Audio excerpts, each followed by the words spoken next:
Happy Halloween to everybody. This is going to be sort of an in honor of Halloween type of video. Today I want to talk about the top 10 scariest knives out there. This is going to be a bit of a cross section. I've got a little bit of everything, no hard and fast rules. If it's a knife and it's a little bit scary, then it might be on this list. I got to tell you guys just one little story, and I'd love to hear your story down below.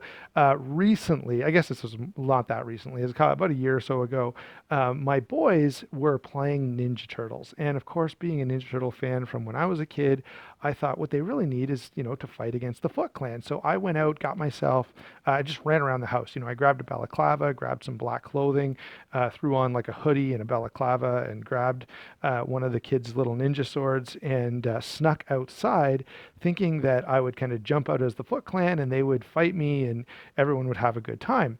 Didn't dawn on me at all how they might react. So I go out there in the backyard. I go out the front door so they can't see me. I kind of walk around behind the fence and jump over the fence into the backyard where I can sort of spy on them and kind of peek out. So I'm back there. I peek out just as my youngest son looks toward the back of the yard. And when he sees just a hooded balaclava face peeking out of the bushes, he nearly died. He was literally frozen with fear.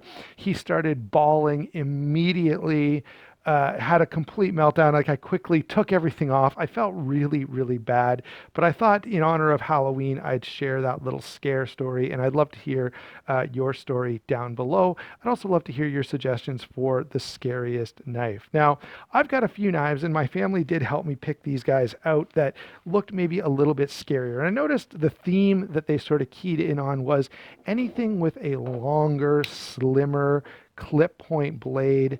They tended to sort of focus on as being a little scarier than things that didn't have a clip point blade. And I think we'll see probably as we go through, they picked out this one as well. I think more just because of the length and the color of the blade. This is the steel will Gina. We've got the Cold Steel Recon 1, the WeKnives 037, and of course the Benchmade Crooked River. Now, these were the ones out of my collection that people picked out. There are a number of others I'm sure that we could suggest, and I'd love to hear the discussion down below. But here's the one that got brought up the most. What did you think would be the number one scariest knife? And I'll tell you, it's kind of a surprise, but it's also not a surprise. The knife picked as the scariest knife was just your standard kitchen knife. Let me back out a little bit and see if we can get it all in frame. But of course, this one is beat up like crazy, guys. I just grabbed an old one from the drawer here at work. But how many times have we, in a horror movie seen, someone clutching a kitchen knife, the killer kind of sneaking around the house with the kitchen knife? Someone suggested, or someone mentioned while they were driving, seeing someone standing by the side of the road holding a kitchen knife like this. And yeah, that's definitely pretty scary. Anytime you see a knife like this and it's not in the kitchen, it can be pretty darn off-putting. So that was the number one scariest knife that the most people happened to mention to me. And I think I can totally see why, whether it was how it was used in Psycho or how it's been used in any number of horror movies. Certainly a kitchen knife outside of the kitchen is a pretty scary thing. Next up is going to be a series of knives, and let me get this one out of the way. I'll throw a couple things on here just so that as we're kind of flicking through pictures, you'll have something visual to hold your attention. But mostly I've got some pictures. Some of them were submitted by guys on Facebook. If you're not a member of the Sharp Stuff Facebook group, you may want to become one. I ask questions like this over there, and then we'll often use the responses to those questions in videos. So not only do you get to help the channel, but you get to be involved in a little bit of a discussion, and you get to have some influence on what ends up going into some videos. All right, so that's Sharp Stuff Facebook group, and I'll put a link down in the description box. If I forget to do that, please remind me when you see this. So the next one is going to be sort of a family of knives, but there's a whole group group of Spyderco knives, and these ones came up quite a bit, as well as the Cold Steel equivalent, which are actually number 3. But the Spyderco Civilian and Matriarch series, anything with a hawk bill, anything especially with those S recurves that are just nasty that you see on the Civilian and the Matriarch, those knives are going to be pretty scary, not only to the general public, but to anyone. I mean, look, if there was a potential of a physical altercation and I could pick a knife to have, I'd probably pick something like a BK9, something as close to a sword as I could get my hands on. But outside of that, if it had to fit in my pocket, any of these sort of S-curved knives with those crazy serrations from Spyderco, or even the Cold Steel, that's going to be a pretty imposing blade. So the Spyderco Civilian, absolutely. The Matriarch, same thing, and a couple of other Spyderco models as well. I'm going to save the Harpy for a little later on. Number 3, the Cold Steel equivalent. The Cold Steel Tiger Claw, the Black Talon 2. There are a few other Cold Steel folders and fixed blades that have that sort of hawkbill type of shape that are really, really imposing, especially, of course, the Black Talon, because of its size, is sort of a standout among them. Next on the list is similar and sort of going to be a general category, but almost any Karambit, whether it be, the new CRKT, whether, any Karambit, they just, even people who are not knowledgeable at all about knives, they have this understanding that Karambits are all about fighting and inflicting damage on another human being. And so that's going to be a pretty scary knife. And I think one of the assumptions, although not necessarily a valid one, is that anybody who's using a Karambit, they know what they're doing. They know something about, knife fighting or defending themselves with an edged weapon. By the way, would you like to see a video like that? I've got a couple of friends here in town who I know, one of whom actually worked on, for the Canadian military, the instruction manual for edged weapons combat, and another one who did edged weapons training for many, many years of his career in the military. So I may have those guys on and do a little discussion about edged weapons. So any Karambit is going to be pretty imposing. Now, one that got special mention on a couple of occasions was the Spyderco Harpy as used by Hannibal Lecter. And of course, anything in the hands of Hannibal Lecter immediately becomes scarier. And so that one makes a lot of sense. The next one is sort of similar. Jason Voorhees Machete. Now, let me point out that I've got a few machetes at the house. Some of them I could see being pretty imposing, formidable weapons, such as the Kershaw Camp 18.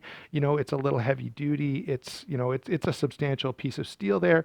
I have other machetes that are so wobbly, that have so little resistance, that even hitting a tree branch that's more than, I don't know, half an inch across will stop it or maybe even turn the blade. So some machetes I can see being very effective weapons, others absolutely not so much. Number 7, by the way, it makes sense that there's quite a few Cold Steels on this list. Number 7 is the Cold Steel Espada, especially the large and the extra large. Those things are crazy, and you pull that thing out and it's going to be extremely imposing, all right, almost to the same degree, and maybe even to a greater degree in some cases, than the Tiger Claw or the Black Talon 2 or the Spyderco Civilian. Just a really, really big, imposing blade, without a doubt. That wicked clip point is just, yeah, it's exaggerated, it's over the top, very imposing knife. Number 8 is one that those who are informed, who have any knowledge of military history, are absolutely going to be impacted by, and that is the Kukri. If you know of the history of the Kukri and the effectiveness to which it was used as a weapon, then you're definitely scared if you see someone who has any idea of how to use a Kukri. Very, very effective weapon.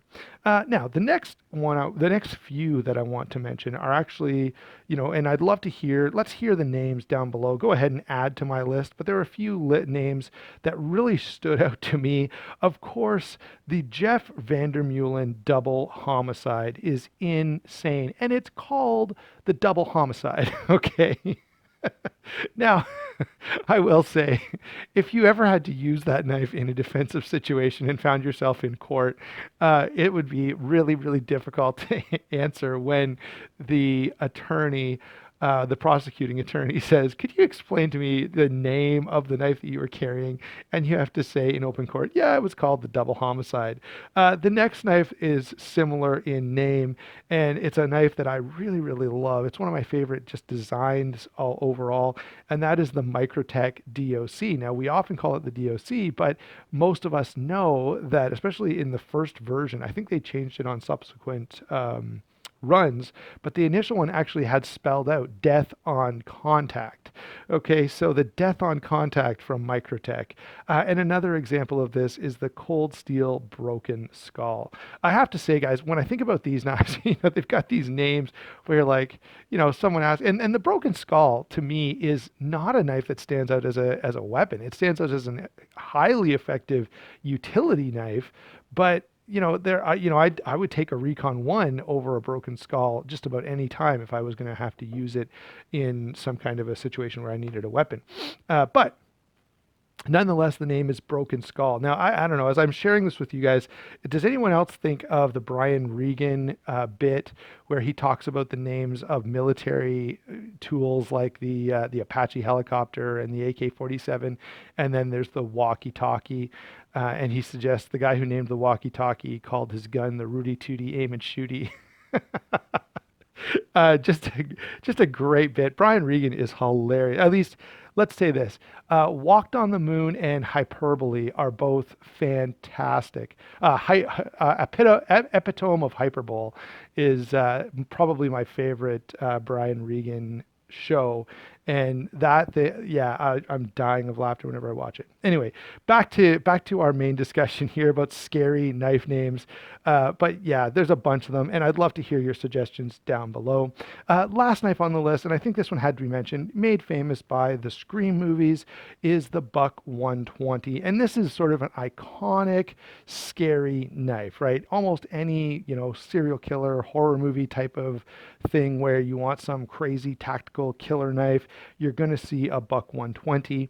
And so that, I think felt like it had to be in there. Now, I wanted to give one honorable mention to a knife known to not a knife. This is why it's not on the list. So it's not a knife, but look, the glove that Freddy Krueger wears with the fingers, okay, that's kind of a bladed weapon. And so in some ways, I suppose it counts. Now, I have to add something right here and right now, and that is this. The fact is, if you are in certain parts of the world, there is a vested effort to make knives horrible, scary, terrible things, despite the fact that they are just tools that everyone has bunches of in their house. Okay, everyone's got a kitchen knife. Everyone has a whole block full of kitchen knives, and none of them, or they very rarely get used to hurt anyone. The fact is, there are bad people in the world who are going to use something. Doesn't matter whether it's a rock, a stone, a knife, an axe, a hammer, a piece of broken glass, whatever. Bad people are going to use stuff to hurt other people with, and that's just the nature of the world in which we live. Not fun, not good, but that's the fact of the matter. And so banning knives and treating them like they're these horrible, scary things. I've got to say, there was a CBC story recently where they talked about the knife crime in Nova Scotia, I believe, increasing. Well, the increase was by like 10 per year. Okay, which is not a huge increase given, a population of hundreds of thousands of people, but the story was so sensational and the headline was just designed for people who weren't going to stop and read it at all. All they were trying to do is scare people into thinking, "Oh no, everyone's got a knife, everyone's going to try to kill me. It's a catastrophe." And it's the same garbage that they use over in the UK to ban zombie knives.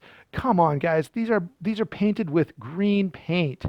Right? If you can't, anyway, it drives me insane that certain politicians are using complete nonsense to pursue a political agenda driven by fear and their desire to control people, which is pathetic in my opinion. So the last thing I have to say about this, if you have friends and neighbors and children and coworkers, which I'm assuming all of you do, go out of your way to share your hobby with them a little bit. Go out, try to convince them if you can to start carrying a knife. Convince them that a knife, a folding knife in your pocket, is a tool that every person, boy, girl, whatever the case may be, should be carrying because it's a useful tool. It's not a weapon. It's not about killing people. It's just about having the ability to cut stuff, which virtually everyone has to do on a daily basis. So there you go, guys. Scariest knives, top 10. Hope you enjoyed the video. Thanks a lot for watching. Go ahead and check out my link to DLT Trading down in the description box. Some of the knives that I've specifically mentioned will be over there, and if you use that link, it does help the channel. Thank you so much for continuing to use it. I do see some, every once in a while I get a report saying, hey, someone bought from some stuff from DLT using your link. That does help me out a lot. Thank you so much for doing that. Again, thanks for watching, and we will talk to you soon.